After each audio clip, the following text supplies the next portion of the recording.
This is battery গলি।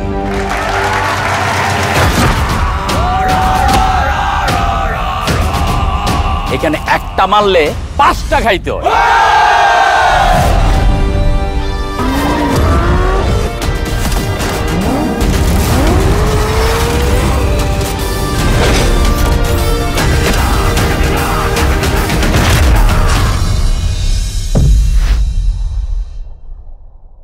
এই ঈদে ফিমেল 4 আসছে বঙ্গতে। কি দেখতে চান? তাহলে আপনার ফোনে প্লে স্টোর কিংবা অ্যাপ স্টোর থেকে ডাউনলোড করুন বঙ্গ অ্যাপ। এরপর আপনার ফোন নাম্বার কিংবা ফেসবুক দিকে লগ ইন করুন। আর ঈদের দিন মাত্র 20 টাকা অথবা সাবস্ক্রাইব করে দেখে ফেলুন আমাদের সবার প্রিয় পরিচালক কাজল আরিফিন অমির ফিমেলের নতুন পর্ব ফিমেল 4। থাকছি আমিও।